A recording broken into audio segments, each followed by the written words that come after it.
Thank you for your interest in the action research study entitled Cascading Communication for Faculty Administrators. The research topic that framed this project was internal communication practices and their possible influence on employee engagement in a higher education work environment. The research problem under study was that faculty administrators have reported a lack of felt connection to the goals of the institution. This in turn may show up as low or declining faculty engagement as measured by institutional employee satisfaction surveys. This action research study was designed to answer the research question, what is the effect of teaching a group of faculty administrators about internal communication skills on the learner's perceptions of feeling connected to their institution as measured by a pre- and post-instruction survey? Restating the research question in plain conversational terms, the researcher wondered whether faculty administrators could improve their sense of felt connection to the institution by becoming more skilled and active connectors themselves. Using tools and concepts supported by a professional literature review, the corresponding 8-hour instructional unit was designed in 3 modules to cover 5 cascading communication best practices, 5 institutional benefits of cascading communication, and a cascading communication workshop that encouraged the participants to use short practice exercises to stimulate recall and application. In the context of this localized study, cascading communication was defined as an internal communication practice subset that ensures important institutional messages are carried appropriately through the entire organization.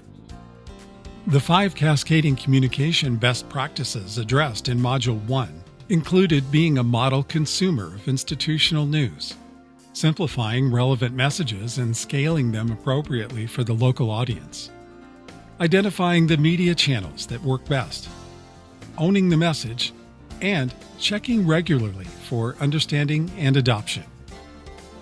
The 5 institutional benefits of cascading communication addressed in Module 2 included building trust, promoting inclusion, supporting change, increasing engagement, and boosting productivity.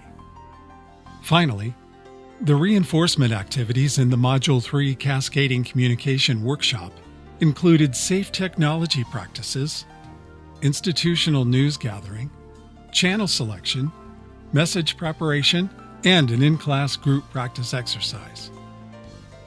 To perform the study, the researcher used simple random selection to recruit 10 adult volunteers for the cascading communication instructional intervention.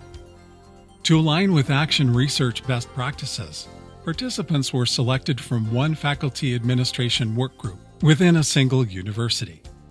2 sets of quantitative data were collected from identical pre- and post-instruction self-assessment surveys presented in 7-point Likert scale format.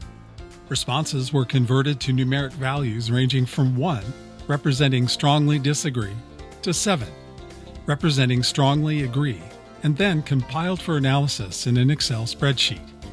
For comparison of means analysis using descriptive statistics, tabulated results were expressed as percentage values against a maximum possible score of 70. Table 1 from the final report displays the aggregated self-assessment results as mean, median, and mode metrics. In answer to the research question, study results showed that the instructional intervention was only moderately helpful, with a 7% change in mean and no change in the median and mode metrics. For this reason, the researcher determined that the study was inconclusive. There were other interesting findings worthy of future research.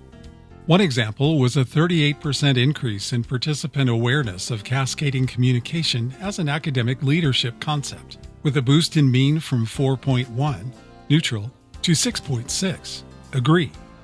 Another was an 18% increase in participant confidence in the cascading communication resources available to them, with a boost in mean from 5, somewhat agree, to 6.1, agree.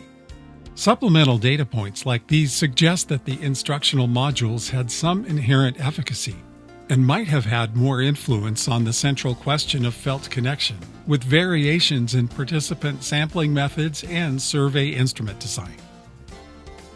A strength of this study was that the design and content were appropriately scaled and unified around a defined and localized application of action research methods. A weakness of this study was that the small participant sample may not have been diverse or representative enough to support a conclusive data set. One additional insight on the study had to do with an academic calendar coincidence. The timing of the term in which the study was performed dictated that the instructional intervention would fall between the Thanksgiving and Christmas holiday breaks. Given the pressures of institutional vacation and work schedules, available volunteers were likely to be enthusiasts who supported the researcher and the research topic. This could have skewed the data, with higher than expected ratings on the pre-intervention survey, which in turn may have produced artificially smaller changes in mean. It may be worth controlling for this factor in a future study to see if the results change. Although the study, as designed and delivered, was inconclusive, participant response to the instructional content was demonstrably positive. Supplemental data suggested that future versions of the study, with improvements in participant sampling rigor and survey instrument design, may yet deliver actionable findings on the relationship between targeted internal communication practices and felt connection to the institution among faculty administrators. Based on these findings, the researcher plans to keep refining the instructional content and applying it to other intervention opportunities in the higher education work environment. The tools and methods discovered through the capstone process and preceding coursework resulted in valuable and durable professional growth. This will spark continuous improvement in the researcher's role as a full-time internal communicator. It has been a delight to share insights with you on this fascinating topic. Thank you very much for your kind attention.